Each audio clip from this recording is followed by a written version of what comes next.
I can see someone French being like, c'est une catastrophe! And I'm like, oh no.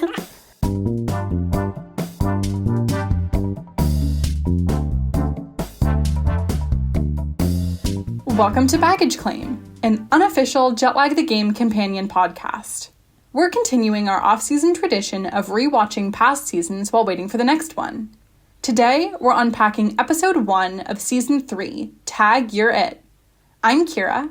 I'm Jaya. And I'm Casey.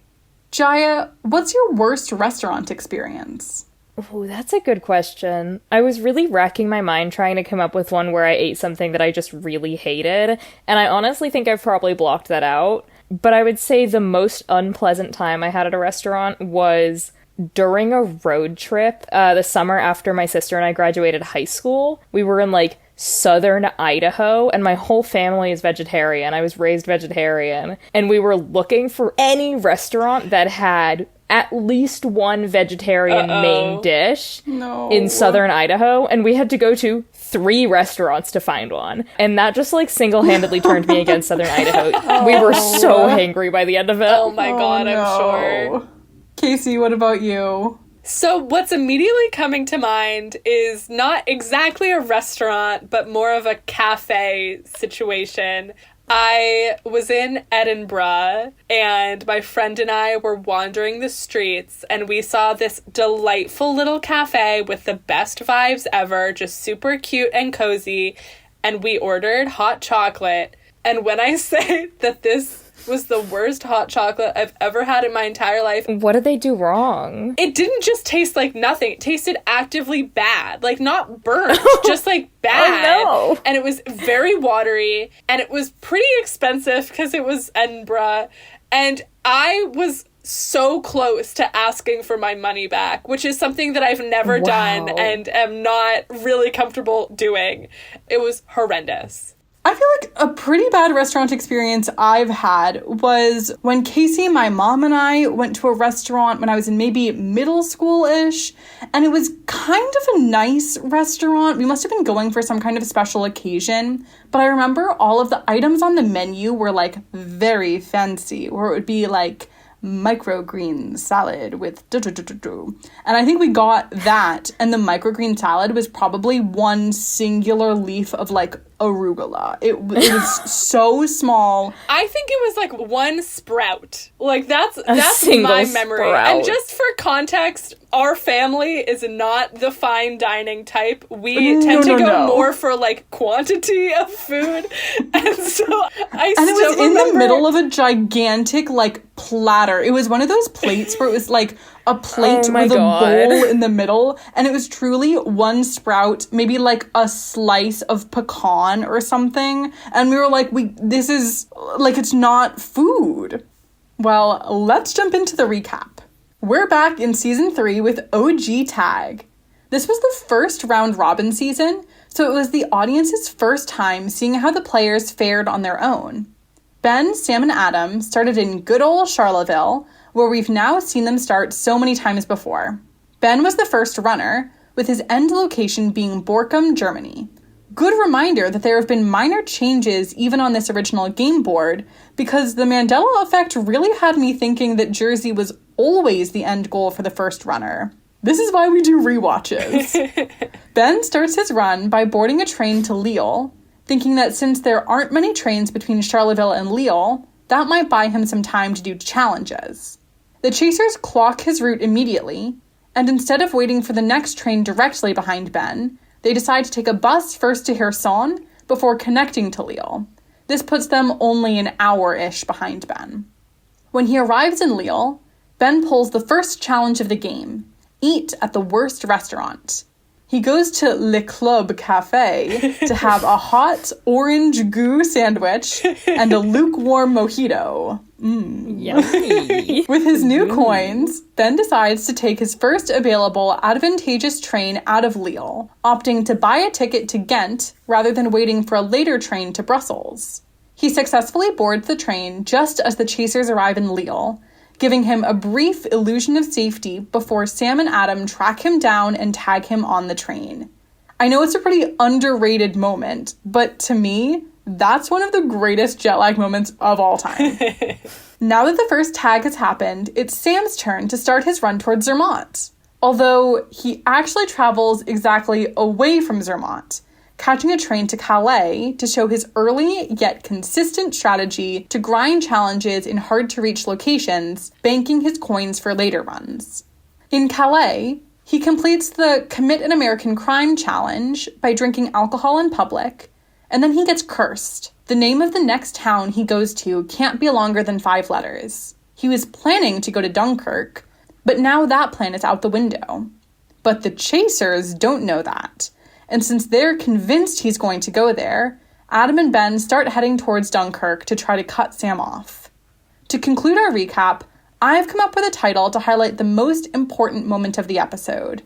And to me, that is the iconic moment on the train where Ben first describes what it feels like to be playing a game of tag. So I have 2 sort of related titles to choose from. The first is just Hunted by Men for Sport. And the second is Wanted Manhunter.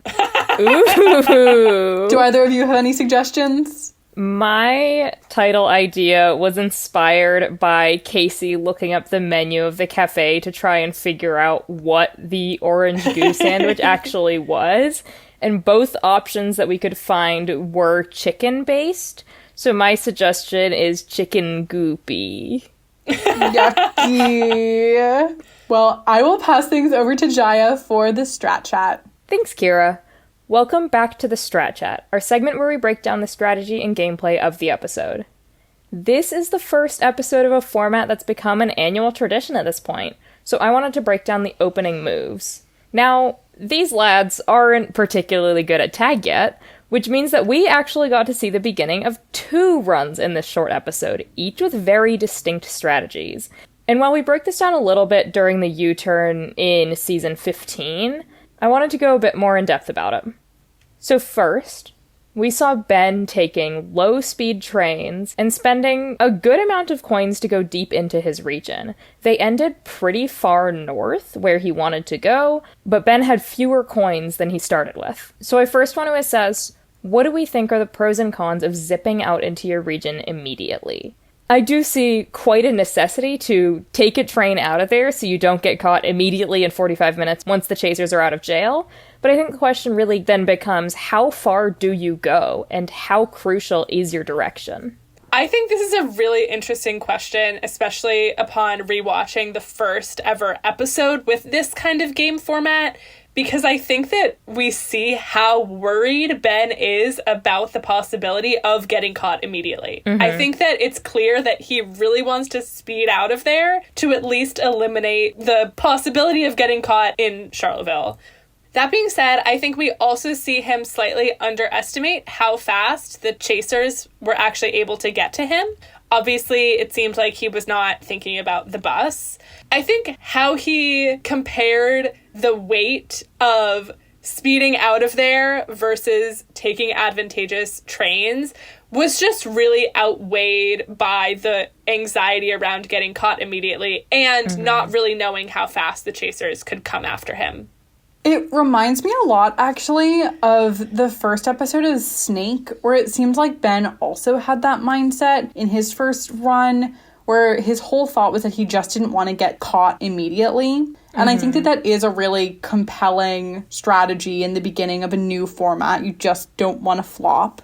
I also think that a really good benefit of what Ben chose to do that we haven't really seen come up as much in the other tag seasons is that Ben is moving away from the win zone of the person who's going next. So he could have gone more directly towards Borkum if he went sort of more northeast, but instead by going almost directly north, he isn't going super close towards his win location, but he's going distinctly away from Zermatt.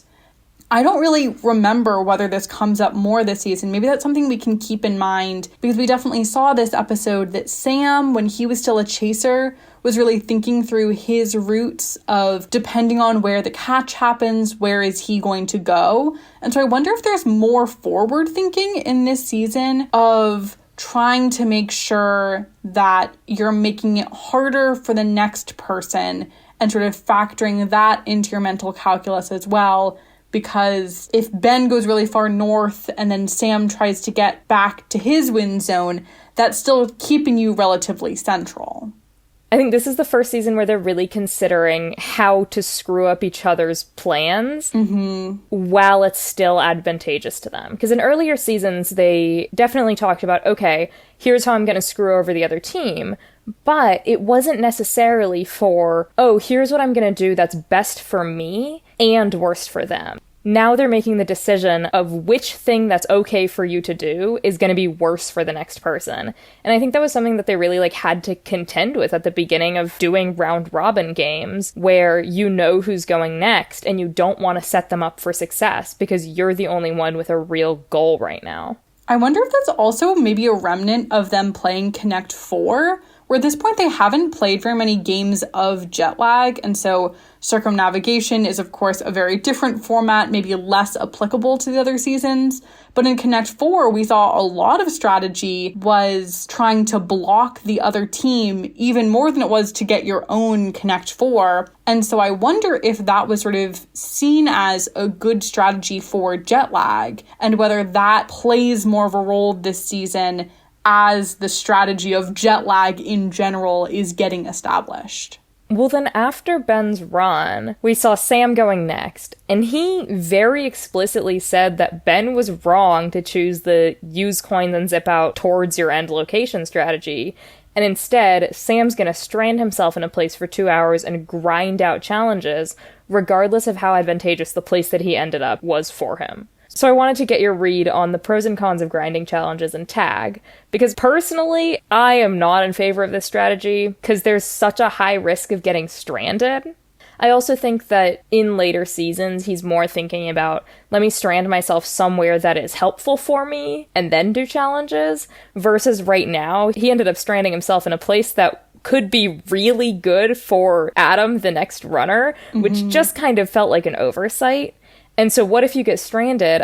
I think I'm way too scared for this strategy to really work for me, but I want to know what you guys think. This is why rewatching is so fun and also wild, because I think that I had completely forgotten how far out of the way Sam went to strand himself. He's so far from where he wants to go, and from all the train lines that go there fast. I remembered that he went the opposite way as his end location, but he really, sinks himself far into Adam's win territory. Hours up there. Yeah. And I'm conflicted because I do remember watching this season for the first time and thinking that Sam's strategy was a good one, except that it depended on getting a second run, of course. And I think we've covered that ad nauseum, so we don't need to get into it again.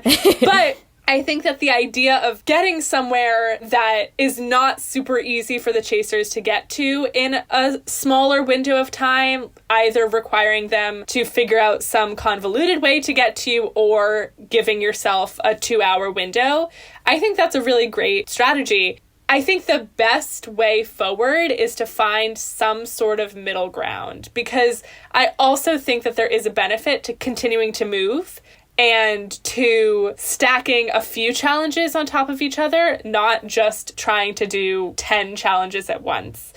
I think that here we see that Ben really let himself get down to quite a low coin balance, do a challenge, and then try to move on. I think that's also similarly kind of a tricky strategy because there is a lot that could go wrong there. I completely agree with everything you've said, Casey. And another thing that I was thinking about is how part of what's tough about going away from your win location is that even if you can make more coins in the place where you're stranding yourself, so even if you want to take the Sam approach of grinding out lots of challenges, you still have to make up the coin balance that it took to get you there and to get you back to the center. And so it almost feels like a classic math word problem type situation where it's like going away from your win location takes coins, and then at any given point you could be calculating the minimum number of coins needed to get to your win location. And And so obviously none of the players are doing that. I don't think people start counting coins that way, at least until tag 2.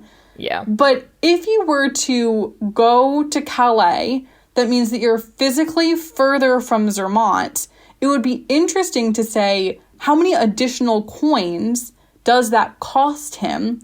And does it actually make sense to go there? Is he going to be able to make so many more coins that it's that much more valuable? And obviously, no one's doing this kind of mathematical thinking during gameplay because it's stressful and high stakes and fast paced.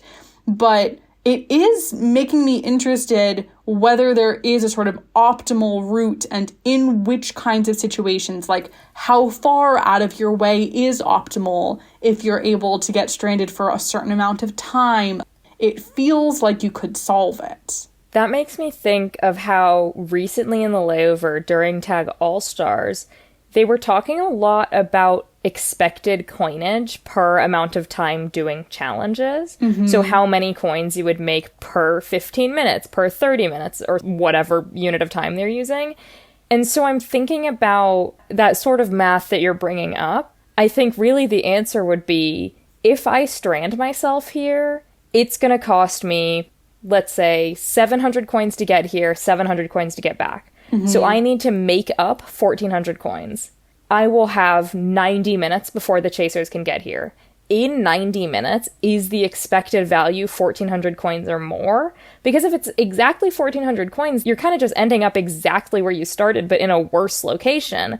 But if it's significantly more than that, then that's really when it makes sense to go strand yourself somewhere. If you think you can make 3,000 coins in the time that it takes the chasers to get to you, but it only costs you like 500 to 1,000 coins to get there, then that's worth it. But otherwise, it might not be. Because then it would need to be better than going in the correct direction. Because if you're sinking 1,400 coins into going there and back, the alternative is making progress, which isn't requiring that coin sinkage, which means that you don't need to make up that coin balance later. Exactly. But then also maybe part of what Sam is thinking is that he thinks no one is going to make it to their end location, and so the beginning of the game doesn't matter. And so there are all of these compounding factors where he doesn't seem that concerned about getting caught. He's just trying to set himself up to be the last runner. I think these are really interesting takes, and I just love watching how the strategies evolve over seasons. So it's been really, really interesting to come back to this first season of Tag. Mm-hmm. But with that, Kira, I will pass it to you. Thanks, Jaya. Welcome back to WWBCAUJLTGCPD, the segment where we ask, what would Baggage Claim, an unofficial Jet Like the Game companion podcast, do? In this episode, we saw the first curse of the season, which is where Sam wasn't allowed to travel to a location whose name is more than 5 letters. Unlike many of the other curses we've seen across the Tag seasons, this one actually only impacts his very next stop, rather than impacting the whole rest of his run. So I am curious, what would it take for both of you to veto this curse? So going back to what we were just talking about expected coinage in a certain amount of time while doing challenges, how much it would cost you to strand yourself in a location and then get back or make it back on track, I think the math in my mind would be, okay, first, is the next stop that I really want to go to 5 letters or less? Because if it's fewer than 5 letters, yippee. You're golden. Second, where are the stations that are 5 letters or fewer? Because if there's one that's, say, 90 degrees off of where I want to go, but it's still on a pretty fast line, or vaguely in the right direction, but it's low speed instead of high speed, then, I don't know, I think I would probably still be pretty likely to take the coins, especially because it is only one stop. But the place where I would really veto it is if the curse necessitates that I go to a place that's going to take me more than 1,500 coins to get to and from. So, like, if the curse is worth 1,500 coins and it's going to take you in the exact opposite direction, 750 coins worth, and then you just need to go straight back for the rest of the coins that you earned from doing the curse, it's not going to be worth letting this curse happen. Sampling this curse did make me think about local metro and local subways, where if he had pulled it in Paris, Yeah. it might have been quite a bit easier to do it, because if you're in a place with a local metro, you can just get to a stop that's 10 minutes away, get off the train there, and that's the curse cleared, and then come back. This curse is actually only worth 750 coins. It's only worth 750? Yeah, so it's actually less Damn. valuable than some of the challenges themselves. Then honestly, I don't think it would take a ton for me to veto it. It's very rare that we have seen a curse vetoed in tag. I honestly feel like, especially in this first season, the players are much more willing to veto a challenge than they are in later seasons, and much less comfortable vetoing a curse. And I feel like in this scenario, I would agree with you, Jaya. I think that it probably would be a measured decision, but it would not be out of the question to veto this curse here. I think part of the thought process about vetoing challenges versus curses is that curses give you the coins immediately with a condition. Rejecting those immediate coins probably psychologically just feels a bit worse, because you're like, oh, it's free money. I just need to get off at a short name station next. And like, until you really look into the options, that doesn't feel that bad. And especially with Sam planning on being there for a while, planning on staying in Calais for a couple more hours, he thinks he's got plenty of train options to get out of there. Well, that's what Baggage Claim, an unofficial Jet Lag the Game companion podcast, would do. And with that, I will pass things over to Casey. Thanks, Kira. In this episode, we see Sam fulfill the challenge of breaking an American law that is not illegal in Europe by drinking in public. There are plenty of other American crimes that are legal in Europe and vice versa. So in this episode's game that I am calling Criminal Finds, thank you, Jaya, for the title, I will read you a list of crimes, and it is up to you to determine where this crime is illegal. And I will say, I did some research. So the possible countries are the US, the UK, Switzerland, and France. All right. Your first crime is walking a cow on the street during the daytime. This is giving US or UK to me. Whoa, I was gonna say this is giving Switzerland or France to me. I feel like, having lived in both places, these are the places where I've seen the highest density of cows I've ever seen in my entire life. There are so many cows here. I'm inclined to say the UK purely based on the insane number of cows I see on the daily. I'm gonna say France, purely because I'm thinking about some festival where the cows get to go back to the mountain for the summer in, I think, Switzerland. And so I'm gonna say it's not that, because that festival happens during the day. Kira is correct. This is the UK. Nar. Yay! And I actually think that Max Fosh does this in one of his videos. That's so funny. Your next crime is causing a catastrophe. That should be a crime everywhere. That should be a crime nowhere. Who's defining what's a catastrophe? I feel like I've heard this. I think this is the US, because I feel like I've heard how, like, do I just know this from Crime Spree? Am I making that up? Where there's something where it's like, you're not allowed to shout fire in a crowded room. But would that be called causing a catastrophe? Or would lighting fire to a public room? That's arson, not a catastrophe. I will say that catastrophe is defined in this law as causing widespread injury or damage to people or property. God, I want to say France for everything, but just because I'm like, I can see someone French being like, c'est une catastrophe! And I'm like, oh no! It feels either French or American to me. It feels really broad. So this feels like not a lot of people are going to be arrested under this law, because this is like the catch-all. I do think I'm going to say US. I'm also going to say US. You are correct. This is a crime in Utah and was mentioned in Crime Spree. Nice. Your next crime, giving a rat as a present. That's gotta be France. I was also going to say France, but that's just because Ratatouille. What if this originated from the plague times? Oh, maybe. So I think we're both saying France. You are both incorrect. This is the United States. What? This is in Billings, Montana. You can't... I never would have guessed it. That's so specific. You can't give away rats as pets or for any other purpose except as feed for reptiles. No. Wait, so like you can't have a pet rat in Billings, Montana? No, only feed for reptiles or birds of prey.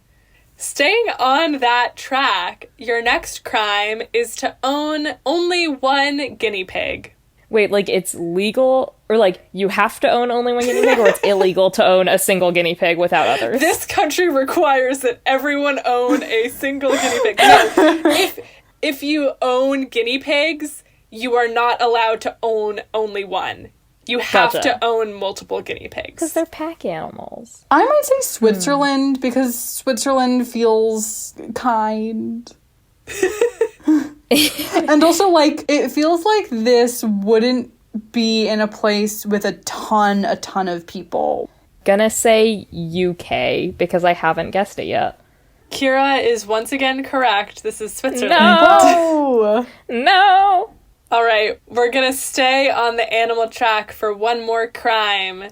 This crime is using a reptile in connection with any sort of religious service. Specifically a reptile? Yes. This feels racist. So Yes. this feels like the UK. I was gonna say this feels racist, so I wanted to say the US. Because my train of thought is, what religion is going to commonly have reptiles included? And I can't think of one, but this definitely feels like somebody trying to shut down people practicing some religion. It feels like snake charmer kind of territory where it's like maybe just like a spiritual practice or like a practice that could be construed as spiritual, whether or not it's distinctly religious.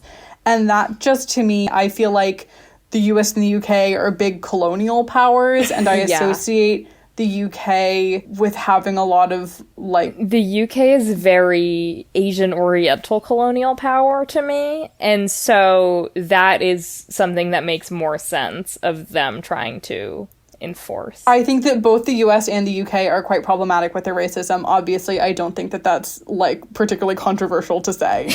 I feel like this... It's the official stance of Baggage Claim, a jet lag fan podcast. This, to me, if I'm reading it correctly, feels more like UK racism than it does US racism. I would agree with that. I'm also going to say UK. This is the US. Damn! This is good old Kentucky. Your next crime is gambling in a library.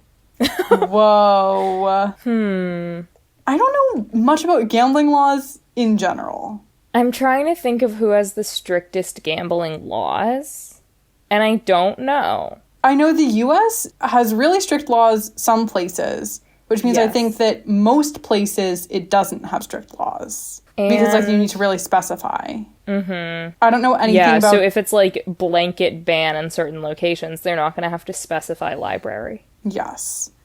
I'm inclined to say France, based on nothing. I'm inclined to say UK, because I'm, like, Switzerland and France are going to have the same laws. That, like, gambling feels like a thing that would be EU laws. Oh, that's a good And so point. I want to say UK. That was really smart. Jaya, you are correct. This is the UK. Yippee! Yeah, that was really clever. Your last crime is eating lunch in your workplace. That's gotta be France or No. Switzerland. I'm going to say France because they love their correct France loves foods. labor rights, and I say this as the one good thing about the French. This feels like France, where they're like, go out to your little patisserie. Like, when they try to increase the retirement age and everybody in the entire country strikes, and every time I see it, I'm like, God damn, I wish we could be that organized. Like, I love the French for their attitude towards labor rights. Yeah, So I want to say France. This feels like France. You both are correct. This is France. Yay! Thank you for That's playing great. my little game. You both did well. Kira won by just 1 point, but you both had a pretty good handle. I think it was mostly the American laws that tripped you up. They're all crazy. It's because the US needs to balkanize. And that is the official stance of Baggage Claim, an unofficial Jet Lag the King podcast. With that, I will pass things back over to Kira. Thanks, Casey. Let's move into our Rose, Bloom, and Thorn, where our bloom is something that happens in these early episodes that we're rewatching that later bloom into something beautiful in a later season. So, Casey, do you want to get us started? My rose is that I found this really fun to rewatch after Tag All-Stars. It still has that scrappy early season vibe, but I also think this is the season where the show really starts to click. Also, I have 2 additional roses.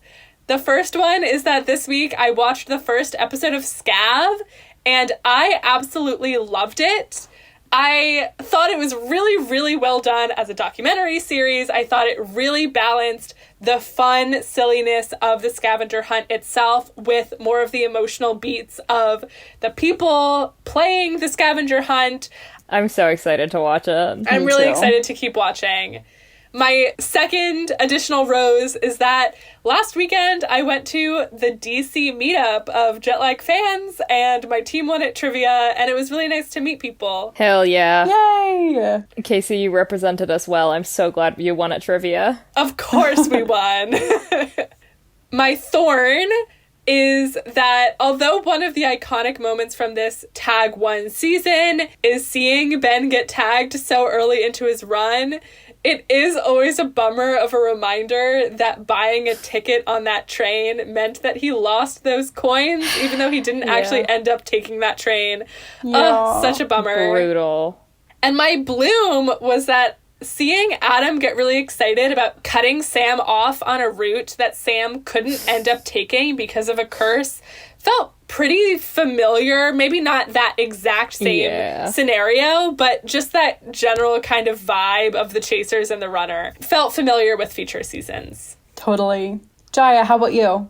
My rose is that I really enjoyed when Ben's audio was gone or corrupted or whatever, and so he did the narration and voiceover for that section. I'm really used to Sam doing all the narration these days, and so I forgot that they had done it like this in early seasons, and I really liked it. Yeah. My thorn is that when they were doing the card handoff between Ben and Sam, Ben looked like he was fighting for his life to get those cards shuffled, and it really, it had me sweating. And my bloom is that I think I've only actually watched this season all the way through once, and so it was really crazy to come back to it and see how many iconic moments came from literally just episode 1, and I'm really excited to see what other iconic moments came from this season that I forgot about. Me too. My rose is that I forgot how much I love the style of the challenges and curses in these early seasons. I love how they're pretty location specific, but they're also able to be done anywhere. So like find the worst restaurant in a 2-mile radius. It gives you a clear goal of something to look for, but also with any given 2-mile radius, there's always going to be a worst restaurant. I just am loving the challenges and curses. My thorn is that evil, evil sandwich. I just don't want anything to be described as goo in a sandwich. It sounds disgusting, and I'm sorry for Ben to have to eat it. And my bloom is that I forgot they used to be so cognizant and nervous about filming with other people around. That felt like a real theme of this episode was there was a lot of commenting about, we want to be really respectful of the other people, which I think is good. But it's interesting to see over the course of the seasons, they get way more comfortable filming and they feel way more natural just sort of being in public, which is cool. And with that, thank you for waiting at Baggage Claim. Let us know your thoughts on socials at baggageclaimpod or over email, which is in the episode description. If you're enjoying the show, please leave a comment or give us a follow. We'll see you next week at the Goo Baggage Claim. The goo really isn't meant to be eaten. Goodbye. Goodbye. Slurp. Goodbye. Did you say slurp? Yes. Slurp. we're starting this recording. I have a javelina in my background. Jaya, you have a squirrel. Kira has the beach. And I've just explained the lore of Ben Platt's performance of Diet Pepsi at the 2025 Las Culturistas Culture Awards. And that's you're right where we're for that. starting. That's where we're starting. We are also starting recording 30 minutes after we got on the call. No!